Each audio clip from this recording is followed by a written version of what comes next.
We are up. Episode number 9. Our Town Podcast coming to you from Madison, Alabama, the greater Huntsville area. Sitting before me is someone, he doesn't even know when I met him, but I met him at the Cyber Summit in September of last year.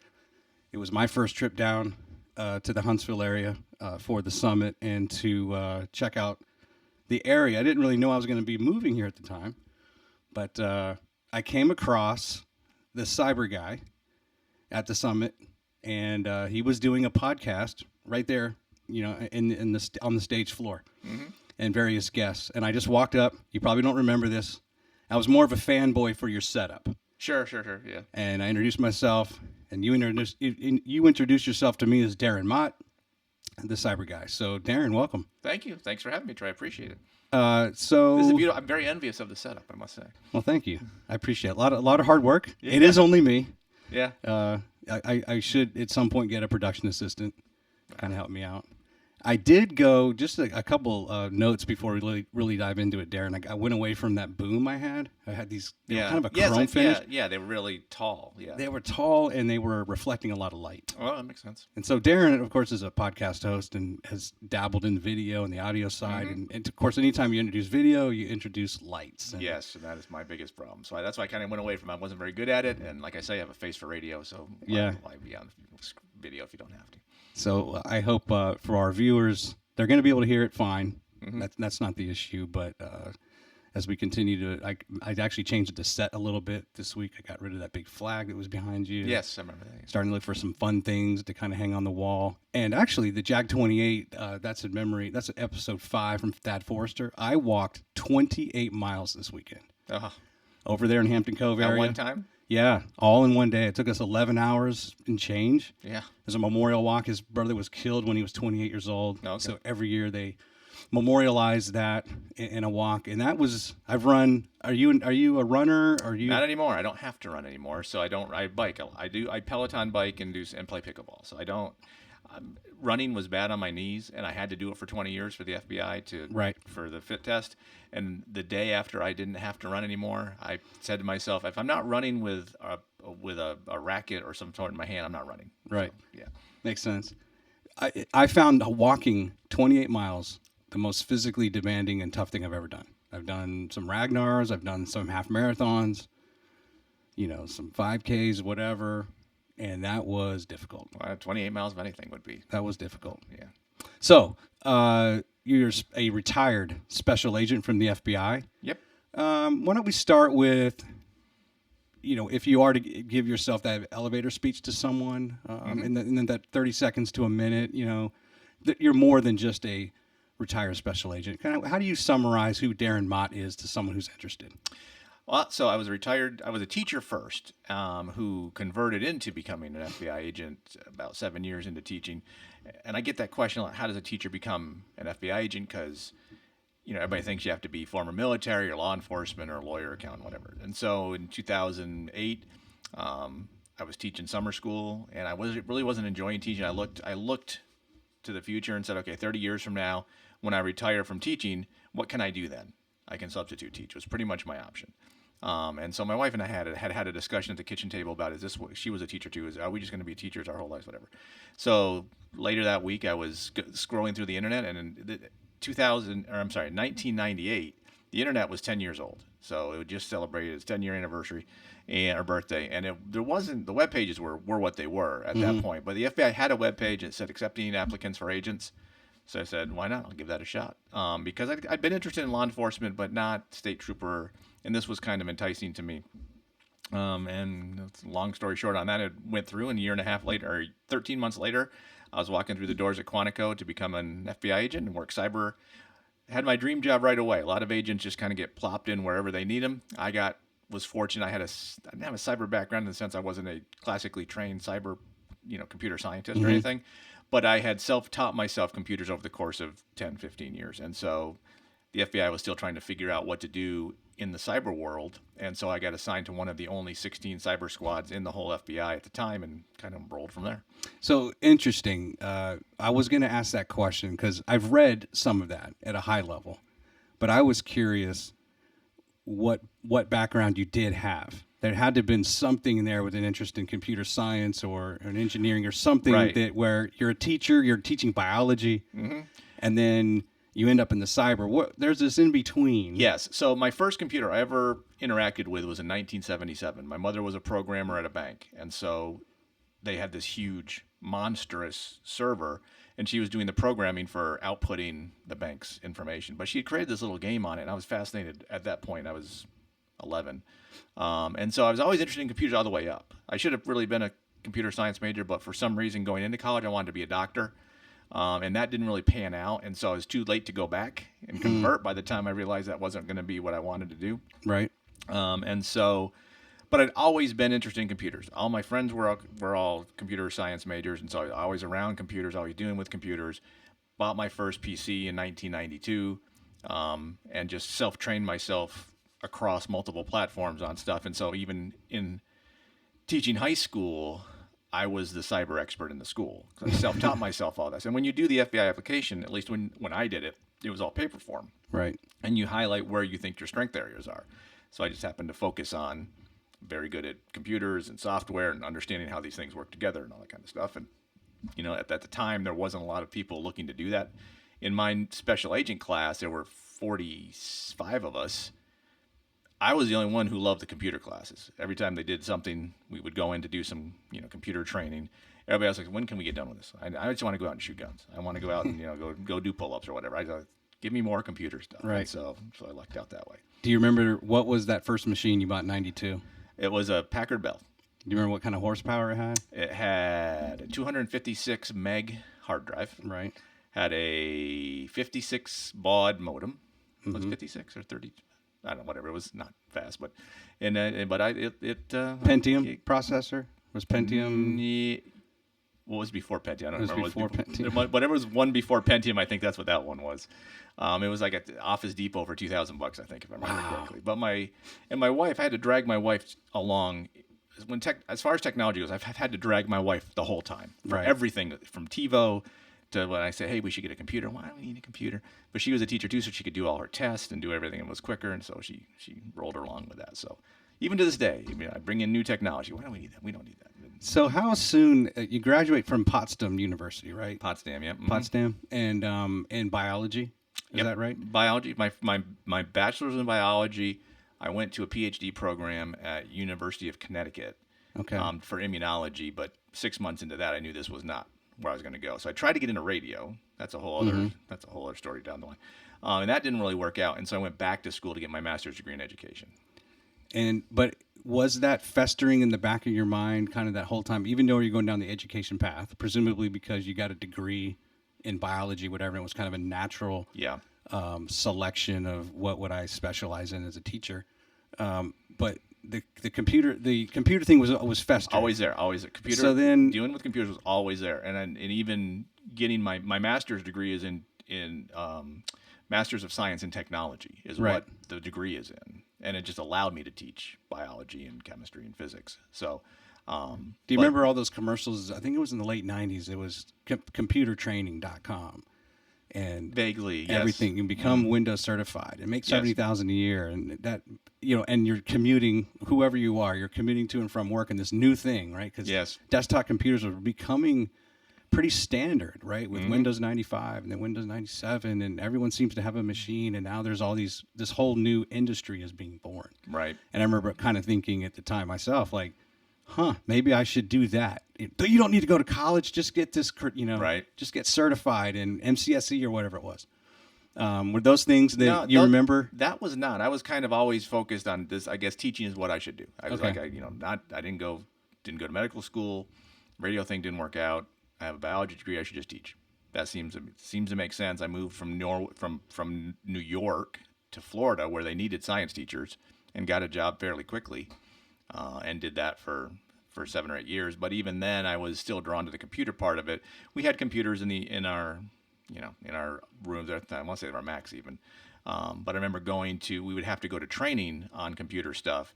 And I was always done about 10 minutes into whatever the training was, and then I was the bad student in the back of the computer class for the lady who was trying to do the computer training, because she was like the business teacher forced to be the IT support for the school, and I was much quicker than she was, and so I was stopping and showing other people how to get the stuff done, so they didn't have to wait for all these steps, and they stopped inviting me to those classes after a while. They go, we don't want you here anymore. This actually is a good. I told you I had a couple surprises for you. All right. I think this might be a good time to introduce those. So we're going to switch over to the internet, and I've got a couple pictures for you. So it's Potsdam. That's how you pronounce it? Potsdam, yeah. Where do I want to go first? So here's a picture. I think this is you. That's high school, though. That's high school, though? My high school, yeah. My high school top 10 pick. Where the heck did you get that one? Oh, man, dude. I did some searching. Oh, I know. You went to the St. Lawrence County yearbook. Well, I didn't know to go there, but you just need a couple nuggets, and then you start following the bread trail. But that's you, right? Clarkson? Yeah, Clarkson. So where I grew up is a very small, it wasn't even a town. It was a village. Okay. In upstate New York, less than 2,000 people. Norwood, right. And so up the road 7 miles was SUNY Potsdam and Clarkson University, which is a Division I engineering school for hockey. So Clarkson, but they had cooler colors, and that shirt was cooler than the Potsdam shirts. And this is a superlative top 10. Is this? I couldn't find exactly what you are sixth place in, or it was the top. So there was in our yearbook there was the top 10 page. So there was first and second, valedictorian, salutatorian, third and fourth, and that's fifth and sixth. All right. So it wasn't like the best dressed or funniest guy or most likely to succeed. None of that. No. Okay. I was a band playing nerd, so that was it for me. Well, here's your. I think this is this might have been at Potsdam. Yeah, it's honor roll. This is your honor roll in the president's list at Potsdam. Yeah, yes. and so the reason I'm showing this too is this is the Our Town podcast, right? Yeah. And I've mentioned on other episodes how awesome it is to be a part of a town. Yes. Or something where they track that, mm-hmm. and you as an alumnus of Norwood, right? Mm-hmm. They're very proud of what the students accomplish in life, and I found this through.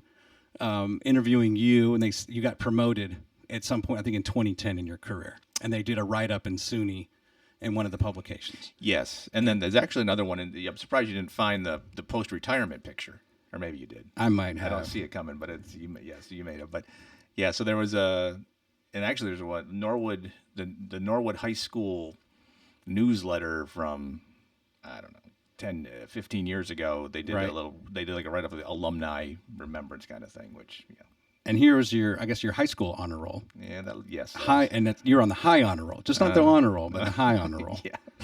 And I said, I was a band playing nerd, so what do you do? And that was your aggregate 92.6. Yeah, looks like it. Yep. Mm-hmm. All right, very good. Yeah, but if you look at the valedictorian there, she was 95. So not too bad. Yeah. Just a few clicks behind. And somewhere I had in here. Well, here's a student council. You were on the student council. Everyone looks like they have a gigantic afro with the shadowing in the back row. Yeah, that's not student council. I was not student council, so I don't even think I'm in that picture. Well, you were. I think I cropped it out, but it gave you credit that you were in the back row somewhere, but not exactly sure. I don't know what that is, but I'm pretty sure I'm not part. Whatever that is, I don't think I was part of it. So. Well, that surprise was ruined. Yeah, sorry. No, that's right. And then somewhere, here you were in Oklahoma. I'm surprised I don't have the picture. There's a picture of Oklahoma somewhere of me and. I did the best I could. I was Ali Hakim, so there's a picture of me and Judd doing practice at some point. I've seen that in the How many lines did you have in that? A lot. I was one of the main characters. Okay. I was the traveling salesman guy. Yeah, that's right. So how long did you practice for that? Kind of grind. 3 or 4 months. It was fun. It was great. It was good. That was probably my favorite time in high school was doing that musical. Because it was just a lot of fun with a lot of friends and stuff. So. And how many other musicals or plays, productions had you done? That was before? the first one they'd done in a long time. Really? Yeah. I was aggravated because there had been a senior play, which was just a play. I can't remember what the play was, but I went to the first tryouts, and then they ended up doing 2 or 3 more tryouts because they didn't have enough people to do it, and I didn't get selected for a role. So I got really irritated at that. So I wanted this to be really good. So, yeah. But, that's good. High school. Vengeance, I guess. So did the whole town come out for that? Yeah, there was a lot of people. I mean, there's not a very big town, so there's not a lot to do there. So when the high school does something like that, people show up for it. Yeah, it was 3 days or 3 days of paid people, and it was nice. My wife's from a population of like 700 in rural Illinois. Mm-hmm. Norwood like 2,000, 3,000? Last census was 1,800, which Okay. is probably about the same size as when I was there. It's on the northern border of New York. If you look at Yeah. a picture of New York, it's at the very top corner. Like I say, it's not the end of the world, but you can see it from there. So, given its proximity to like Buffalo and upstate New York, Buffalo Bills fan? No, No. Dallas Cowboys. Cowboys. So growing up, so Buffalo is 6 hours Is it- south and west. Is it really? Oh yeah. So I'm not near any the closest metropolitan area is Montreal, Canada. Syracuse is 3 hours away, and that's the next biggest populated area. So, but growing up, you always got the Cowboys where I live because we were not regional to anybody because we were so far away from everything. Right. So you always got NFC East, and you'd get the Bills, but I always would watch the NFC for whatever reason. And the first football game I ever watched, Super Bowl 1978. I like the helmet with the stars. That's when I started watching football. So became a Cowboy fan that way. Gotcha. And I guess the Patriots at the time really weren't No, what they are, so they weren't on TV. No. I went in, like I said, I didn't really. I would watch the playoffs growing up, and I didn't really get involved into watching NFL football till I was at graduate school in Connecticut because I was so bored. I had nothing to do on weekends. I would just watch football all day long. Now, what about hockey? I loved hockey. Edmonton Oilers fan. Wayne Gretzky Sure. was big during the time, and so Hockey Night in Canada was broadcast where I lived, and it was fun to watch. And a lot of my friends played it. I didn't. Like I said, I was a band playing, chorus singing nerd, so I didn't play any. I wasn't good enough for the sport, so I could have probably made soccer team, but I would have been watching, not playing. So that wasn't really it for me. To go to the practices and not play. So Well, there are a lot of ponds though and lakes, and yes, and right everyone's behind- out playing. Yeah, right behind my house was a huge. It's a river, but it's dammed, so it becomes a lake, and it would freeze every winter, and you go skating on it, snowmobiling on it. We get a lot of snow. So if you like snow, it was great. So, did you get up into Canada to watch some of the NHL games? Like you went? I went to a couple, not a lot. I went to a few. I went to the Montreal Forum to see Edmonton play Montreal, Yeah. and but that's the closest one. I mean, Edmonton was on the other side of the country, and Ottawa didn't have a team at the time. Right. So, I was on a TDY, gosh, probably 13 years ago, and I went up in Ottawa, and I got to see the Sens, the Ottawa Senators, play the Habs, yeah. the Montreal Canadiens. That was kind of cool to see a hockey game, NHL, but two Canadian teams in Canada and their rivals. Yes. And just to kind of sit back and just kind of observe that. That was really cool. Mm-hmm. Great fans. They love their hockey, but they were very respectful. This Right. wasn't like, I don't know, Cowboys and Eagles, maybe, where people were throwing punches and getting thrown in jail. True. Well, my wife and I's second date was I was living in Florida, so I took her to see the Oilers play the Lightning, Tampa Bay Lightning, in the Tampa Bay's first stadium, which was it was a shed. It was Wow. it was like a high school type stadium, but it was fun. It was because it's so small and compact. It was a good experience Yeah. at the time. So let's fast forward back into, you mentioned there were 40-something folks in your academy class, Mm-hmm. and you got in on your first application, I did. and I'm basing this off. Do you have any idea the number, the thousands of applicants, whatever that number was? 150,000. 150,000 applicants for 44 spots. Well, for the year. So Okay. for that year I applied, there were about 150,000 applicants for what ended up being only 19 classes. Okay. So every 2 weeks they would start a class. Okay. So we were the last class of 99. We were 99/19 was the name of our academy class. And so we were the 19th of that year. So, figure about 40 per run. So about 800 went through roughly, more or less. So 800 out of 100 and some thousand. So And you may have mentioned this before we came on the air, but the Bureau is looking for people who have varying backgrounds, correct. kind of an aptitude, a passion, a desire, right? Patriotic. Yes. They want to serve their country, but not necessarily law enforcement. Correct. And independent thinkers. That's the big one. Is like if you watch any of these FBI TV shows, which I don't watch them because I watch Criminal Minds because I like the stories, even though I knew it was all crap. Every single piece of that, as far as how the FBI ran in Criminal Minds, was not right. But whatever, it was still entertaining. It's still entertaining. Just like I'm sure when cops watch cop shows, they go, "Come on, man." You don't have a partner. Like, you don't work cases as partners. You may have a co-case agent that helps you when you are out of town, but you kind of do everything independently for the most part. And so I think that's really the big thing. If you can work independently, you can be a self-starter. It doesn't matter your degree. They don't really look at degrees in the sense of, oh, well, that person, is has a chemistry degree. Well, there's value in that because you have weapons of mass destruction. So we need people to look for that. If you're an English major, if you can write well, that we certainly have a lack of good writers as well. So being able to write well is important.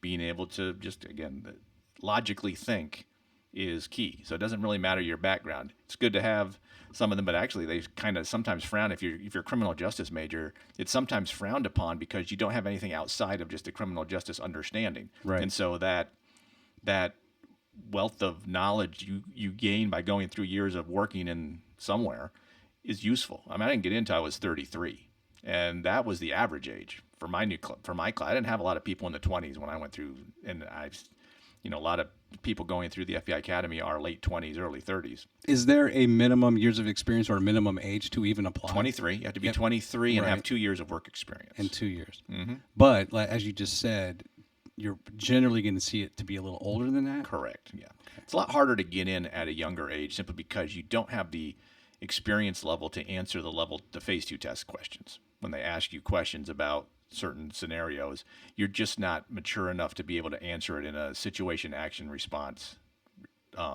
manner. Unless you're trained for it, then you can.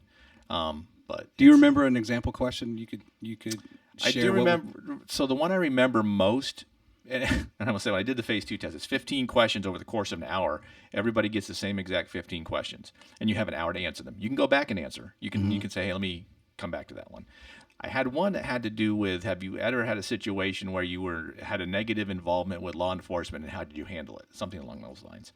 And the only one I could think of is when I was in college, we were on a college break, and we were at a bar near my home in Potsdam with some friends from high school.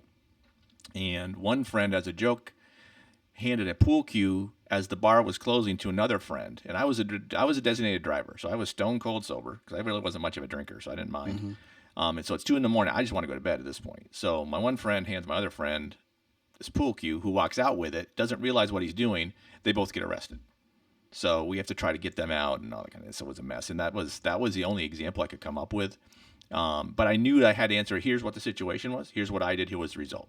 Gotcha. That's always how you have to answer all those questions. And it's like that through your whole FBI career when you're trying to get promoted into new places and things. I'm sure this, your former place of employment is kind of similar like that. So they're looking for the ability to be able to process that and succinctly explain it to people. Yeah. So, and the academy's 5 months long. Is when I went, it was 20 weeks. 20 weeks. It's now, no, I take it back. Mine was 16 weeks. Okay. It's now 21, I believe. Okay. And can you break down kind of what that looks like and the kind of the functional areas that the classes you attend, the training, how rigorous? What's the academy like? If you're former military and you went through basic training, this is nothing from a physical perspective. If you're like me, a teacher who had to train really hard to get up to physical standard to even get in, it can be somewhat difficult. But it's really just there's 3 fitness tests, and you don't go to gym class to practice for the fit test. You have to kind of do that on your own. But they do have defensive tactics, so they have several areas of.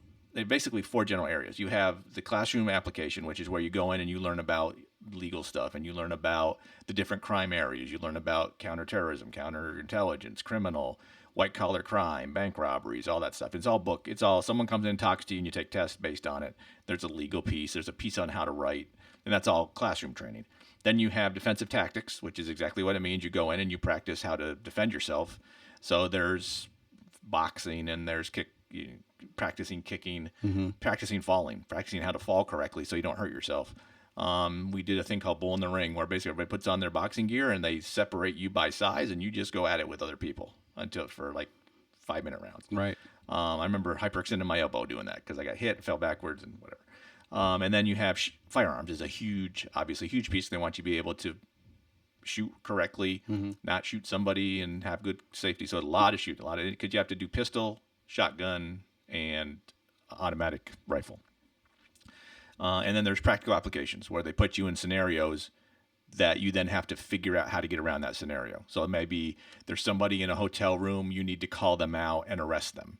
And then they throw things at you. Like there was one scenario, and I wasn't part of this happening, but I heard it because Hogan's Alley, there's a hotel, and there's 2 floors. There's a bottom floor and a top floor, but there's 2 separate parking lots there. So you're kind of elevated. So we were doing our part at the top, and at the bottom we heard a gunshot go off. Ooh, that can't be good. So what happened was you were supposed to arrest this guy in a hotel, so you know where he is. You go, you call him out, and his girlfriend comes to the door, and she's unruly. So the team that was down here doing it passed her off to the side and left her. She pulled a gun out and shot all the agents. Because what you should have done is checked her purse for a gun. So that's the practical application is, think of everybody as a threat. Yeah. So it's just things like that. And there's a whole case through the whole 16 weeks. There's a counterterrorism case that you work through the whole thing, and you keep documents, and that's so part of your writing is documented in this case file. I still have the case file. Billy Ray Hankins was the bad guy, and he was part of a domestic terrorism group. And so you do a lot of the practical applications is based around that case, as is some of the writing and some of the source development, because you practice interviewing sources and interviewing victims and all that stuff. So it's everything you ideally should know when you go to an office, but as most people in the office will tell you when you get there, everything you learned at Quantico is great. Now you're really going to learn how you do this job. And of course, you graduated before 9/11. I did. Yeah, 2000. January 2000, went to Charlotte field office. I remember when the planes went in the building. So did you, when you apply, there's preferences you put down, right? As far as your first assignment? You do that at the academy. At the academy. Mm-hmm. What were your preferences that you put down? So that's a good question, because they do it differently now. But when I did it, you ranked all 56, 1 to 56. So I put like Puerto Rico was 56, New York was 55. I remember the last ones were all like, I not want to go to these places. And so like number 1, I think was Pittsburgh. Okay. And I kind of stayed around the DC area because my wife's sister and her husband lived there. So I wanted to try to get near family. Mm-hmm. And so I know I had Washington, D.C. number 4, which I figured I probably would have got that simply because it's a large office. Right. But because of my cyber background, I think that's why I got Charlotte, which was number 12 on my list, which is pretty far down to get a good office like Charlotte. Charlotte's considered a great office to get. I know some of my instructors were mad because they were on the list to be transferred to Charlotte, but there had to be an opening in Charlotte for them to get there. Yeah. And then I got Charlotte, and they were not exactly pleased with that, but whatever. So I lucked out, got Charlotte, because they had one of the 56 field offices at the time. Only 16 had cyber squads, and the Charlotte one was brand new, so they needed people. I was the second academy agent to go to that squad. That's a good place to live. Absolutely. So your first assignment's Charlotte, Mm-hmm. and then you're there when 9/11 happens? I am. Okay. I'm on the phone with a source. Really? Yeah. So we're talking about a case we were working on, developing an undercover case. And he said, hey, some plane just flew into the World Trade Center. I go, really? He go, yeah, someone must have been off course. So I went down to our operations center, and they had TVs up, and they were kind of watching the smoke. And I was standing there watching when the second plane came in. I thought it was a replay until they said, ooh, that's another one. And then we knew we had issues. So, yeah. And how much did the trajectory of your career change after that? For 3 months, it changed. Everybody's career changed for at least 3 months. So everybody was working that case. And so we did a lot of leads where people would call in. I remember, because I worked midnight to noon for 3 months. And, in the middle of the night, people would call and say, hey, I was at a gas station. This guy came in. He looked like he was a Muslim. I want to report it. And I'd say, okay, what's his license plate number? Oh, I didn't get that. Yeah. Where's he going? I don't know. Right. So we get a lot of leads like that where you couldn't do anything with them. But then you get leads where you had to actually go out and talk to people. I know it was a big issue with our system that we had at the time for managing crises, and it was not very well put together, because I went and interviewed this guy, and he said, you're the third person to come ask me these same questions. So we weren't really coordinating that very well. But I will say, when you needed something from somebody, they were giving it to you. I remember calling a used car, Enterprise used car, I think, because someone said they had seen what looked like Arab people. That's not the right way to say. How do I say that correctly?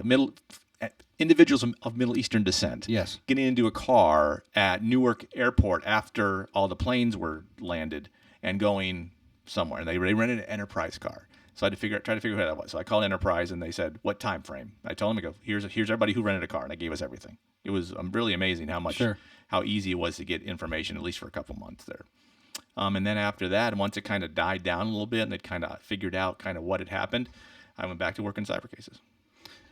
How difficult is that? I attribute that it's not on the same scale at all, but I remember like the DC sniper case, which was the following year, Yep. and everyone was looking for the white box truck. I knew one of the victims. Did you? She was an FBI supervisor or an FBI employee, and I had met her 2 weeks beforehand at a conference in New Orleans Was she the one killed in Falls Church? at Home Depot. At Home Depot, yeah. I lived about a mile from there. Okay. But I bring that up because that must be very frustrating when the leads are coming in and you don't know, is this just noise? Because it turns out there's 20 million box trucks. But you don't want to dismiss any one of them. But how do you triage those, or in any way systematically go through what seems to be credible and what is just garbage? Right. So we had a floor manager or an operation floor manager basically, who these leads would all come in and she would look through them and say, okay, this one we're gonna hold off. But they really, every lead you kind of had to run down if you could. So if you had a name, address, and some bit of information, you were running that lead down, even if it went nowhere, and even if you were interviewing the person twice. Like that one guy, he was supposed to be flying that day, and he went to like the American airline website and looked up that flight number. And so that lead came in that, hey, this person at this time was looking up that flight number. So you had to go ask him, why was he looking up that flight number? He's like, well, I was supposed to take that flight the next day. So he had a legitimate reason. Stuff like that. It was just all stuff like that. Sure. It was, and then we had one guy in Raleigh, and this is a big part of it that I worked, who at the time, so this is 2001, this is where shopping carts were starting to become big in online sales. So this one guy created the program that a lot of retailers used for their shopping carts. Sure. But he maintained all that data. And so he gave us all the shopping cart information for the past several years. So I went through and looked at every single transaction looking for cell phone purchases, people buying Microsoft airplane simulator, flight simulator, ammunition, anything that could be suspicious, like why someone ordering that. And I sent out hundreds of leads to different offices. I go ask this person why they bought this thing. I mean, just a ton of stuff like that, just because you had to kind of cover everything because you didn't know what you didn't know. Yeah. So long days, long hours. 12 hours. Yep, 12 hours, 7 days a week for 3 months. Was there any part of that where you're thinking, man, I'm not cut out for this, or did it just keep fueling your? Yeah, it was great. It was. We all said this is what we're here for this kind. We're here for this kind of case. Were you married at the time? I was. How was that at home? Like fine. Your wife was like, she's good. You do what you got to do. Wife and 2 kids, and she was fine. Actually, let's talk about your family real quick. I don't want to. Wife, 2 kids. Tell me about them. So my wife, we met teaching high school. I met her on my first day of teaching at this new school. We got married 11 months later. Somewhere in Florida, right? In Orlando, Florida. Yeah, Okay. And we were teaching at Seminole High School, was the high school. And so we got married in Orlando, eloped, much to the chagrin of my parents. And to where? We just went down to the courthouse and then went to Daytona for the weekend. Gotcha. So really wasn't probably the greatest wedding she could hope for, but that's a whole long story why that happened. Our daughter was born 4 years later, so she is now 25. My son is 23 now, so he was born in 90. She was born in 97. He was born on April 20th, 1999, the same day as Columbine. Oh, that's right. Yeah. So he's 23, both married, both live in town. He works in Huntsville. In Huntsville. He works cybersecurity at the same place I work. And she does physical therapy assistant for Crestwood. Or no, Encompass, sorry. Okay. So, and grandkids yet? No, not yet. No grandkids yet. Okay. My wife would love to have one, but no grandkids. All right. No. All right. So, so let's then continue through your career. You're in Charlotte. 9/11 happens. Yep. Then your next assignment is I went to Washington to work in the cyber division. Field office or the headquarters. Headquarters. Yeah. So GEH. I did something I thought I would never do, and that was become a supervisor. Okay. But the FBI needed supervisor at headquarters because Louis Freeh had kicked them all out, and Robert Mueller was bringing them back in.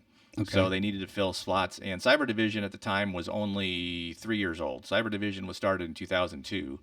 So in 2006, I started applying for supervisor jobs because they had a new program where you could go do 18 months And at the end, you could go back to your field office and you get pay retention, and there's a whole lot of financial benefits to doing that. So I'm like, oh yeah, I'm going to do that. And a unit had contacted me, said, hey, can you come work? We would like you to come work with us. Yeah. And that's kind of nice when you get that. Hey, Sure. we know you're doing good work. Come work for us, kind of thing. So I said sure, and didn't get that job, ironically. So I ended up going to another unit, which was a much better fit for me anyway. Worked there I ended up being there about 20 months. And then got a supervisor's job in the Cleveland division as the cyber supervisor in Cleveland. Okay. And how was Cleveland? I liked it. Where does it rank amongst those? You said Charlotte's a great office. Where does kind of Cleveland rank on that 1 through 56? How are you ranking it?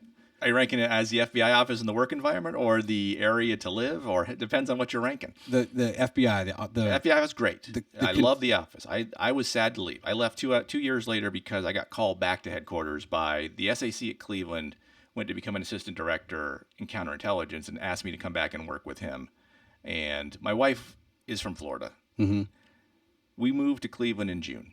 It was like 60 degrees. It was beautiful. It was lovely. It was great for 3 months. And then Cleveland fall and winter hits. Yeah. And after the first winter, she's like, how long do I have to stay here? So when he called me about that job, I called her and she said, when can we leave? Because we were renting a house at the time. We were looking to buy. Mm-hmm. And then so that kind of changed everything. And so I was like, okay, yeah, we're going back to DC. Well, what did she think when she went on her first trip to Norwood? Because that's even further north. Oh yeah. Her first trip to Norwood was in the winter, and she was that's brutal. But she was only there for 4 days. It was great. She's like, this was a lot of fun, because if you only see the snow for 4 days, and we had a lot of snow at that time. She didn't mind the snow for 4 days.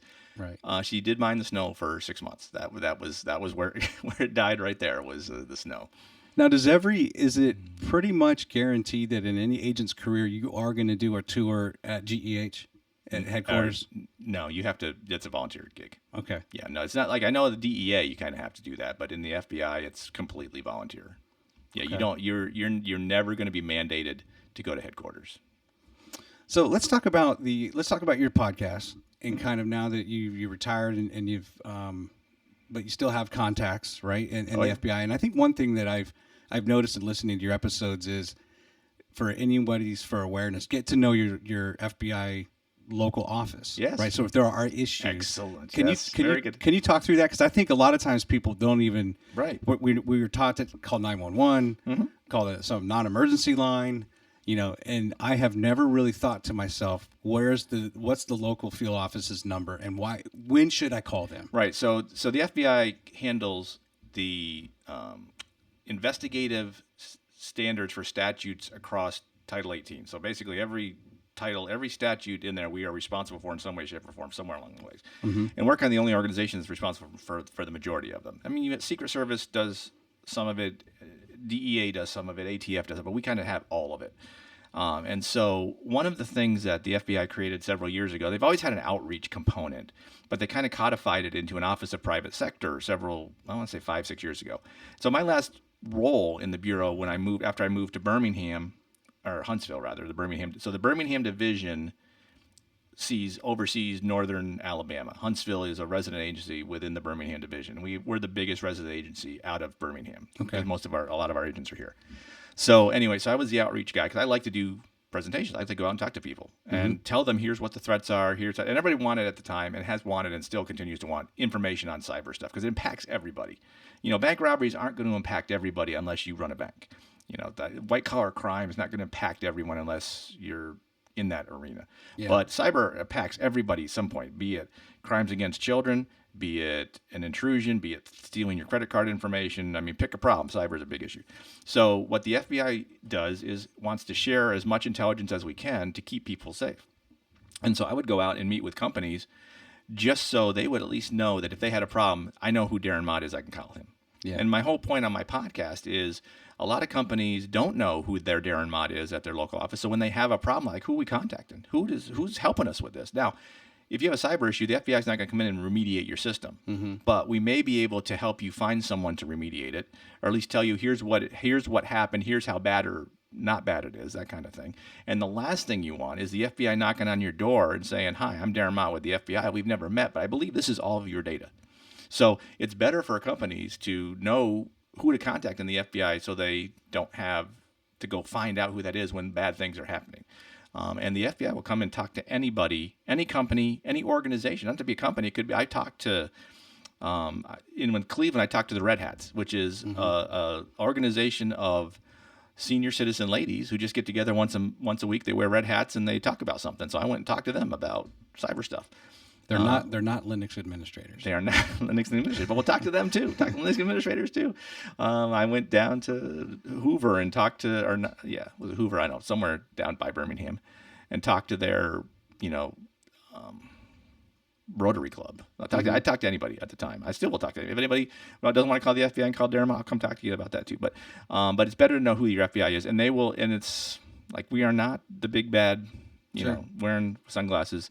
Know who your FBI people are. They want to know who you are, so that when they find information and need to contact your company, they know who they can contact, as opposed to saying, who we contacting here. Anybody got somebody who knows somebody at, Regions Bank? Let me ask you this: in '99, when you graduated from the academy, went into your first assignment, or even leading up to that, cyber was not a term that we used. Right. What would you have labeled cyber, what you do now or what you focus on now, in the context of the late 90s, early 2000s? Because I think some people, and then follow-up question is, what to you is cyber? Because I think this is the same problem we have with data science. Right. It's so broad. I used to interview a ton of data scientists, but you start digging into it, and they represent many different specialties. Yep. Cyber's a tough one. That is. Is it information security? Was it just kind of everything under the security umbrella? You throw some network. Right. I think we're at the time, so in 99 or 2000, we didn't have cyber squads. They were called National Infrastructure Protection Center squads. Okay. That's a mouthful. When someone says, "Hey, you're with the FBI. What do you work? Bank robberies?" No, I'm on the National Infrastructure Protection Center squads. You don't work for the FBI. That can't possibly be anything that exists. It's in the Avengers, right? Like that group. Shield, yeah, Shield, the whatever. Strategic Homeland, whatever. So how and the FBI has always had this problem on how do we define what cyber is. So a lot of people will say we don't need a cyber division, because where we are now, cyber is embedded in every crime that exists. And when I say that, there's two ways to look at cyber. You can look at cyber as computer as a victim.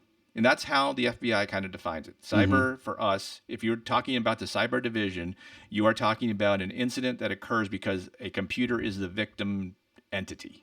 Now, they're not really the victim, but that's what's targeted, is an unauthorized access into a computer system.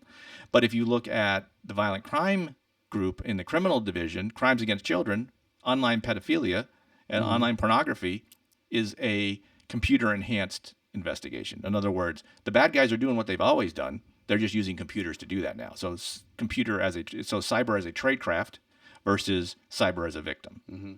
So that's how I would kind of define it. If you're saying, what is a cyber case? Depends on what are you talking about. If you're talking about someone using a computer to do a bad thing, that is a computer enhanced investigation. If you're talking about someone attacking a computer, that is a cyber investigation. Okay. I guess is the best way that's how I would put it. Sure. But and everybody's going to define it differently. How do you feel about the state of, I know Huntsville is we're heavy cyber. We have our own cyber school and stuff like that. But how do you feel about the state of our education, kind of across the country? STEM we're trying to invest a lot in STEM, but where do we rank against the rest of the world? We certainly have some significant adversaries in Russia and China, but talk to me about that. What is your... As far as training people to be cyber for operators? The future. So are we positioned well now to handle the demands are coming 2, 5, 10 years, the generations that are coming up as people retire, people like you who've stepped aside from career in government, now you're in the private sector? I'd say no, simply because there's just such a need across all disciplines, because there's so many disciplines, and that's the problem. Is in cybersecurity perspective, there's so many disciplines. Do you want to be an inch deep, a mile wide, or an inch wide, a mile deep? Right. So if all you want to be is a penetration tester, I'm just going to be a penetration tester. Penetration test. That's all you know. Then that's valuable. People need that kind of stuff. But what if where are the strategic thinkers? Where are the people looking at, from a strategic perspective, how do we deal with the cyber threats as they go forward? Because I don't think we look at technology proactively across everybody, government, private sector, public, whoever. Not that schools aren't training them for that. I just don't think that schools know what what entities need, and they don't forward lean to say, okay, in 5 years, what we have now, social media wise. So let's think Twitter, Facebook, Instagram. Where do we think those are going to be in 5 years? Are they going to be like MySpace? Yeah. No one's using them anymore, and we're using, some other thing like. I mean, TikTok is they all have limited lifespans. I think because something new is going to come along that works even better and gets that dopamine rush going. So we are reacting to where we are now. Technology moves like this. Bad guys are like this, figuring out I can modify this or I can use this technology in this way. Law enforcement's way over here saying, well, we probably should figure out what's going on over there. And then the politicians are way over here worried about cow flatulence or whatever it is that they worry about. So, so from an education perspective, education just trying to keep the doors open at this point. And it seems like, there's some kind of weird shift in schools to not focus on training people to move to the next level, especially from a cyber perspective. Now, if you are cyber oriented, I would almost argue you really don't need a 4-year degree to be a successful cybersecurity person anymore. Mm-hmm. It's nice to have, and a lot of older managers want to see that 4-year degree when they hire that person. But if they don't have any certifications, they haven't done any additional training on these things. Yeah, how valuable that's an odd argument that I have because I don't have any certifications currently. I just have a master's degree in cybersecurity policy and risk analysis. Where's the value in that? Hell if I know. Yeah. So I'm working to get some certifications, but my son just got his Security Plus, and he's got a 4-year degree from UAH, and a lot of people he works with have that. Both valuable, but which is the more valuable? I don't think we've defined.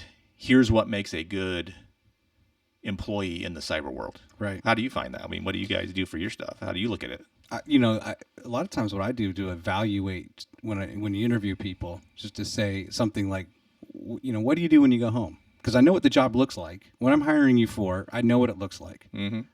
But to stay ahead, and that's, no matter who you work for, especially if you're on a customer site, you're on contract, it's very specialized to that mission. Right. And what they're doing. So to stay ahead, then you want to see people that are when you leave here and you go home at night, you go on the weekends. What are you doing? What articles are you reading? What organizations are you signed up with? What conferences are you hoping to go to? Mm-hmm. Because those are the people that you need to stay ahead. Because it's just voluminous. Right. The number of like you're saying, we're all a mile wide and an inch deep because we get distracted. Right. Hey, what about this? What about that? What about this certification? I'm finding that problem I was up. But that right there, what you're saying, that's what makes a good FBI agent too. Yeah. Is because, being an FBI agent is not something when you're done for the day, you shut it off and you don't think about it again. You're always thinking about, okay, how do I make this? What am I missing in this case? What do I need to make this case better? So honestly, that's why the Bureau is looking for a lot of technically trained people because they have that mindset to, I need to build on these skills and do all these other things. So, yeah, that's a great point. Yeah, there's that, and I mean, you can tell me if you think this is the same, but there's always you always have to be lucky enough to have one, if not two people who are absolutely the anchors or your linchpins to your operation. Oh, yeah, absolutely. Right? Yeah. And if they leave, hopefully you've trained someone up because everyone else is just trying to get to that level. And that's the bigger issue, really, I think, is leadership. There's a lot of cyber practitioners, there's not a lot of cyber leaders. Right. And I think even in the FBI saw this, where a lot of great leaders that should have been leading the cyber division didn't want to stay in the leadership mode because the way the FBI did it, it just wasn't it wasn't good for your home life, quite honestly, the way they move executives around all the time. So I know plenty of people that should have been the assistant director of the cyber division, but were smart enough to say, I don't want that job. People and then people that go into the job, they have no strategic vision because they've never worked cyber ever. Right. They just moved up to that higher level and okay, we have to put this guy over here, so let's put him over here. And I've seen the same thing now in the private sector is you just don't, you don't have the right mix of cyber leadership to create a strategy that says we need to do it this way. And then the problem is the younger workers have a different perspective on what leadership means and how they deal with it. I had one person who works for us, I had sent them an email saying, hey, we're trying to find you to sign your time card. Right. I shouldn't have to chase you down to do this because like the third time in a row, you haven't signed your time card. the response I would have expected to get back was, "Oh, I'm sorry, I will not have that problem." What I get back is, "Well, I just signed it. You don't have to chase me down." Yeah. I'm like, really? That's okay. So it's hard to be that kind of leader when you've got that kind of attitude going on, but they can have that attitude because there is such a lack of talent in the area. Yeah. Well, I think kind of what you're saying too is you hire contractors to execute certain functions. Yeah. But then you're relying on the government to lead. But at the same time, if it's not their wheelhouse, the person that gets kind of as they rotate through, then there's that absence. Yeah. And every now and then it does work where you Yes. get a really strong leader who it just so happens that they are very adept at that, in that technical discipline or functional discipline, whatever it is. But a lot of times it's missing because contractors there just to fill Yep. those requirements, right? Right. Within the statement of work, whatever it is, and then they're looking at the government and saying, we can give you advice, we give you counsel, but you have to make the decision. Right. And that's an absence, right? If that is missing for whatever reason, that's a real problem. And the government is notoriously slow for making decisions. Yeah. So tell me, describe the two podcasts. I think I have a good feeling, but when it comes to, let me switch back over to the other screen. The new Smart podcast, Cyber Smart CyberSmart. Get versus CyberSmart. Get the CyberSmart. Cyber Guy. Yep. So the Cyber Guy was the first podcast I did when I got out of the FBI. One of the things I wanted to do was ultimately do a podcast. I knew I had a lot of contacts just in the cyber world that I could interview on things. I was originally going to say I can do this every day, and it very quickly became I can luckily do this. I'm lucky if I do this once a week at this point. But and I had a kind of a vision to talk about FBI cases with people that retired that could talk about that kind of thing, and it's morphed over time to anybody in the cyber world. I kind of talked about what they do. I've talked to pen testers. I've talked to insurance folks, and if there's it has to be a cyber nexus. And part of it for me, it goes back to the whole education thing. Mm-hmm. I want to make this if you're an IT guy and you're big in IT and you're looking for that latest bit of information on what the new AI standard is or zero trust, I am not the podcast for you. Here is what the cyber world looks like from my perspective, what it means, what it should mean to you, either as a business owner or just an individual trying to live your life. And here's a friend of mine. We're going to talk about some stories that are cyber related. And so I've kind of arranged it where I have an education piece at the beginning. I talk about some threats that I see, Russia and China. I always usually lead that way. Then I kind of talk about here's something you can do to protect yourself this week, and then maybe talk if my interviewee is not an FBI person and we don't talk about a case, then I'll reference a case now. So that's kind of how it's morphed into what the format it morphs into. So it's more just information, and I hope to make it somewhat entertaining. That one's roughly 35 minutes to an hour if I have an interview or not. Mm-hmm. And then the other one, to Get Cyber Smart, I came up with because I had created an educational program to help people who don't have any idea what cyber is. They just I don't understand cyber. Right. So this is kind of like Cyber 101, and it starts right through with how do you define cyber? I think the first episode is how do I define cyber? It's kind of like what we talked about here. Yeah. And then kind of leads through here's a topic of the week. So if you say what is malware, or maybe there might be a podcast on Get Cyber Smart for 7 to 10 minutes. Here's what malware is. Here's what it should mean to you. And here's how you deal with it, kind of thing. And so it's exactly what it says. Get cyber smart, because if you get a little cyber smarter, you get a whole lot cyber safer. Sure. So tell me about Russia. Are they more skilled than we are? Broadly, are they just more tenacious? What does their education look like and their cyber training? So it's all based on need, really. It's all based on what are the requirements for what you do. So, and let's take a look at it from a cyber Russia Iran perspective, because those are the three big threats. You can throw North Korea in there a little bit, but North Korea, from a cyber perspective, is largely they have criminal guys doing ransomware to help support the regime. So let's kind of take them out of the mix. Mm-hmm. So China is the number one cyber threat to me. If you were to ask me, dealing with this for 15 years, I would say China's number one based on what they're doing, how they do it, because they suck up everything and they are very big on stealing intellectual property. Now they have different reasons what they're looking for. They have geopolitical needs. They're worried about Taiwan. They're worried about the 5 poisons, all that kind of stuff. So they have a much larger portfolio of things they want to get by doing computer-based exploitation or computer network exploitation. Russia, they don't need our missile information. They don't need our tank information. They don't need our plane information. They kind of have all that stuff. They've had all that stuff, unlike China, who's now bailing. So that's why China steals that stuff. Russia doesn't really need it. So they have a different perspective on what they're looking for. They need to make sure they can keep the regime going. They're looking for what are our issues with our near partners, our Ukraine and Balkans and all that kind of stuff. And then gas and oil is their big thing because that's what keeps their economy going. So how do they deal with it? So they're looking to steal information on that, but they're also obviously still in the whole old time spy thing. And the advantage that they have is they have a homogenized national security presence. GRU, FSB, SVR, all those guys kind of work in somewhat tandem, probably work better together than our three-letter agencies necessarily do. We're much more stovepiped in our mission sets. And so would I say they're better than us? Depends on how you're defining better. I would say they don't have the same technical skill, not technical skills, but their technology is not quite as advanced here. So whatever they're building themselves is not quite as good as what we're building. So that's where we kind of have that advantage is our innovation is better, which is why everybody's trying to steal all the innovation kind of stuff. So, but not to say they aren't good at what they do when they're hackers and especially their criminal hacking groups that are affiliated with the national security side of the house. And if you look at it now, ransomware is down huge because all of those hackers have been repositioned to attack Ukraine and do stuff supporting the war effort. Once the war effort kind of dies down, if it ever does, you're going to see ransomware boost back through the roof because all these criminal guys have got to go back out and make more money and start doing what, you're already seeing Conti starting to come back up a little bit. Yeah. Stuff like that. So, Huntsville, you're here, you're retired, you're staying. Yep. Your kids are here. Yep. What do you love about Huntsville? I know you said you love the lack of appreciable traffic. Yes. And hopefully now that we're number one place to live, I would imagine.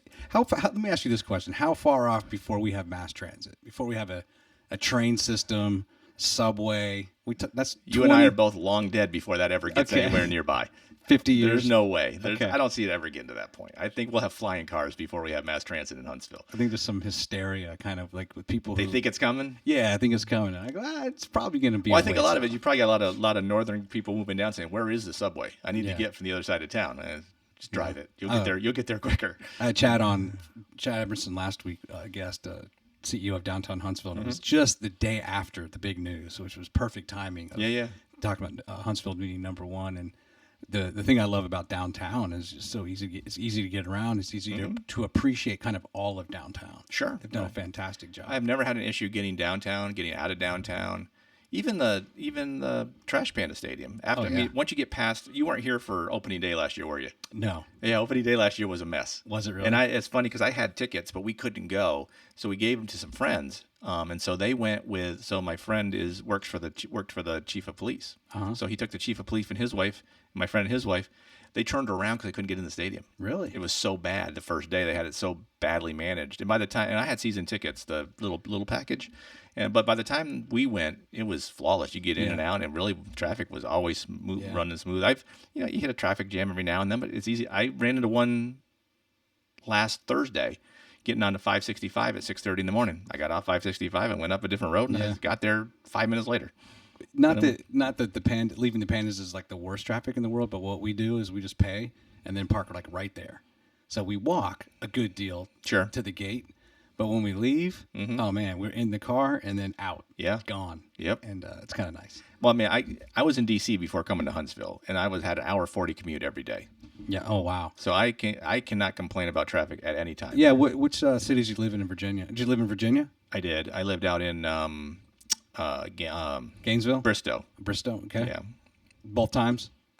First time I lived actually in Vienna. Nutley, right there on Nutley Road. Sure. Right across the street from because I was there by myself. My family didn't come with me the first time. So my wife homeschooled, so they would come up once a week every month, and I would go home once a month. Other than that, I was there by myself, and I would just jump on the train, and that wasn't so bad. But the second time for 3 years, that was rough. You live by the Navy Federal Credit Union? Did you live by that building or something off Nutley? Vienna? There's some other government buildings back there, too. You know where the Safeway is?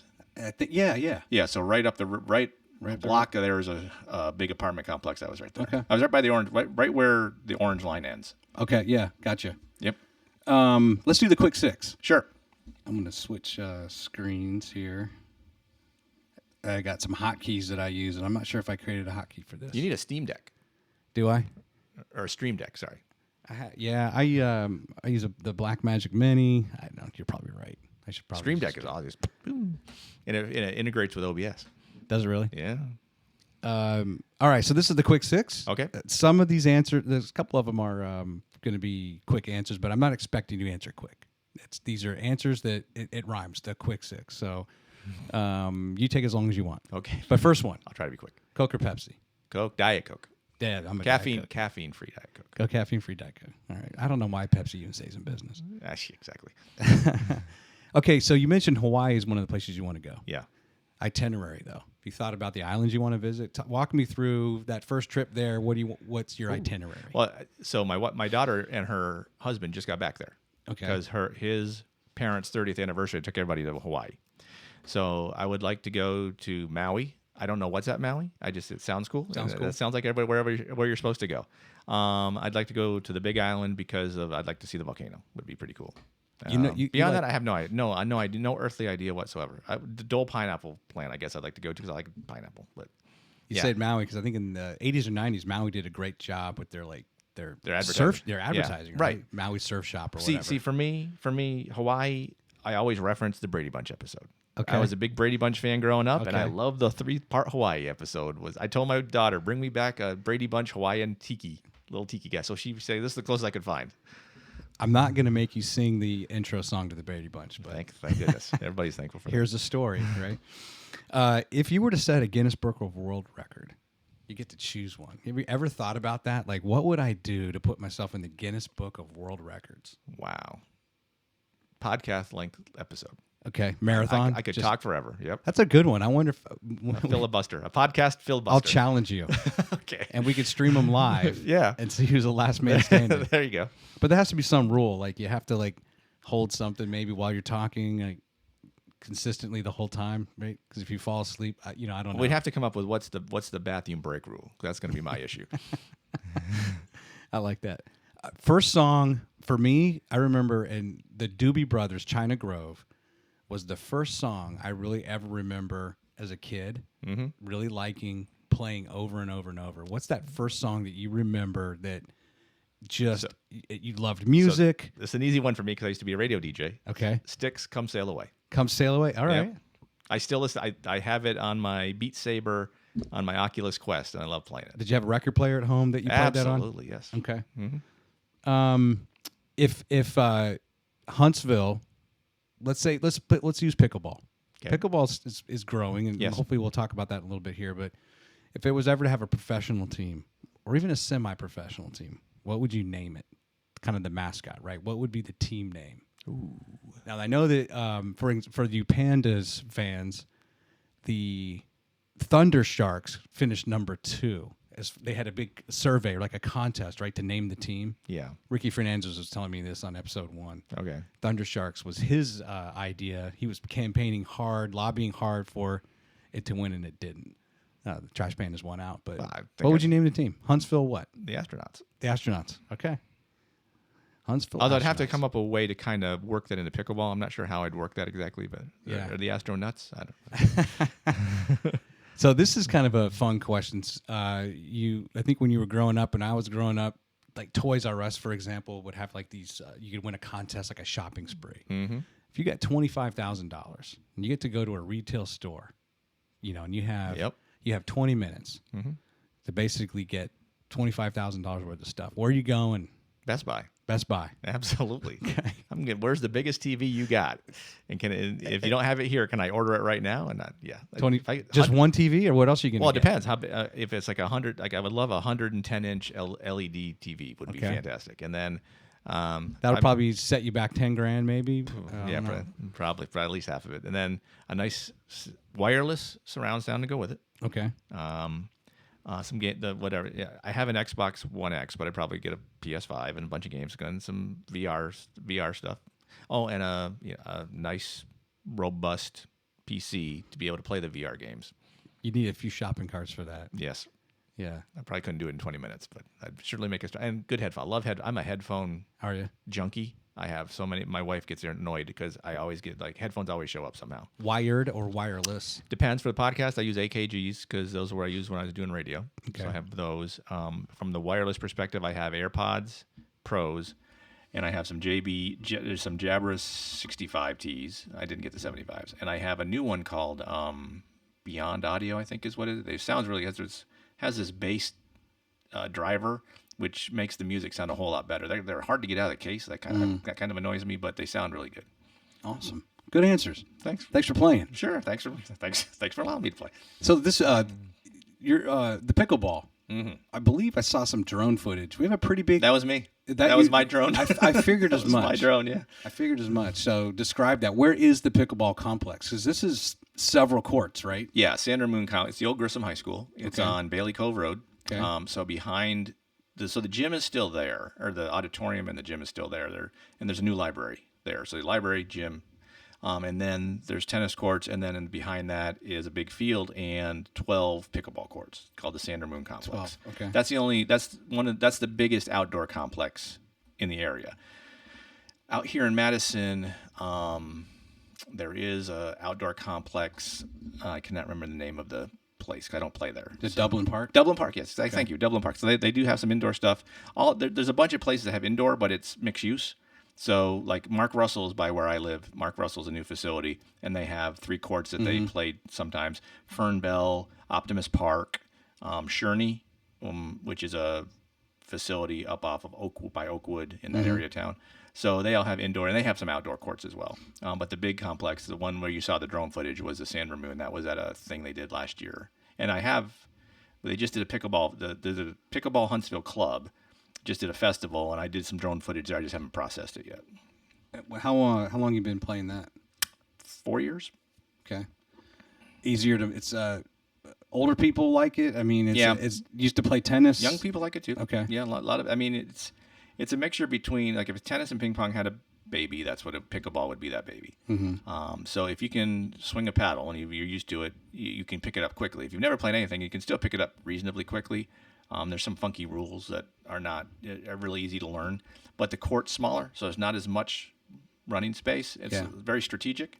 So, you have the younger guys like to hit the crap out of the ball. Right. If that's the way you play and you're playing against someone who does that, that'll probably be, a good game for the both of you. Right. But then the older folks are more what traditional pickleball is dinking, where you're trying to very slowly put it over the net a little bit and make them make a mistake. So when those two sides collide, those games are interesting because sometimes the dinkers can't handle the bangers, and the bangers can't handle the dinks. So it depends on who gets in front of it first. And you can't charge the net, right? No, right. There's a no volley zone. It's about 7 feet. You can't go in. You can't go into that zone and hit the ball out of the air. If it bounces, you can go in and get it, but you can't hit it out of the air. So that's to prevent just standing at the net and pounding. So what's the goal of the local club? Is it more just awareness and getting more people involved? Yep. Is there competition within Alabama and other? Sure. Yeah, there was a pickleball tournament last weekend in Muscle Shoals. There was one a couple weeks ago in Albertville that I played in that one. There was one a couple weeks before that in Clay. Okay. Opelika, down by where Auburn is, has a huge facility, and they play there all the time. The National Indoor Championships are in Birmingham in June. So, yeah, there's a lot of pickleball everywhere. Tennessee has, Florida, Georgia, there's pickleball tournaments all over the place. Is it going to be in the World Championships that are coming to Birmingham? To the National Championships, the Indoor National Championships. What's the international games, right, that's coming? That's that's like the Olympics. But it's not, pickleball's not going to be represented? I don't believe so. Okay. Were you playing singles or doubles? I play doubles. You can play singles, but it's a whole different game, and that's a little more running than I care to do, and it's a strategy different. And doubles is more fun for me. A lot of it is just getting together with people and the friendships playing with it. So yeah, you playing mixed doubles or both? Both. Mm-hmm. Does your wife play? She played a little bit, but she had a bad experience when she first started, so she's not really motivated to go back out, and she's got some bad knees issues. So got it. She's not really. It's not her thing. She does some other stuff that's her stuff. I do, and this is one of my things. So. That's awesome. Yeah. I hope you don't mind me bringing this up. I noticed your father's obituary. Yeah. And they were married 55 years. Mm-hmm. And it was awesome just reading in that, like, he went from being a janitor to a chief lineman, whatever, as a place of employment. And, it's interesting just I didn't know you till you came here, right. But you read stuff, and I just love the story of coming from Norwood, going to school nearby at Potsdam, and seemed like you had a great family, and you've had a good career, and you're doing some good things. So I appreciate it. We're It's trying. been nice meeting you, Darren. You too. I appreciate the time. Thank you so much for having me. Yeah, no problem. This is great. Any shout outs or anything you want to Yeah. leave the Cyber Guy and Cyber Smart Podcast. Yeah. Cyber spelled CYBUR. I was going to ask you Podbean. I know Yeah. you use Podbean. How do you? That's just the distributor I found. It was yeah. when I was researching it, it came highly recommended. It was easy to use. Yeah. It was like $99 a year for one podcast. So Okay. and actually I produce a third one called College Soccer Nation. My brother is the head soccer coach at Ole Miss. Oh, really? Yeah, and so him and another coach do a college soccer program. It's mostly focused on women's college soccer because that's what they coach. He's so, the head coach there. Yeah, so so I produce it for them. Man, his whole world's going to change if Archer Manning goes there to play football. That's the Arch big. Manning's not going to Ole Miss. You don't think he's going to go to Ole Miss? No. His whole world changed a little bit when Lane Kiffin came. Yeah, that's true. I guess Arch is having his official visit to Alabama here soon. And I heard it's down to Georgia, Alabama, and not Ole Miss. Huh? I forget what the third one is, but LSU. I don't know. Georgia? I don't remember. Well, Darren, it's a pleasure. Thank you for taking some time out. Troy, thank you. And, I look forward to continue watching your podcasts and see you around town. And I'll certainly see you at the Cyber Summit. When you want to come out and do pickleball, let me know. That too. I got extra paddles. All right. Thanks, buddy. Thanks. Thank you. See ya.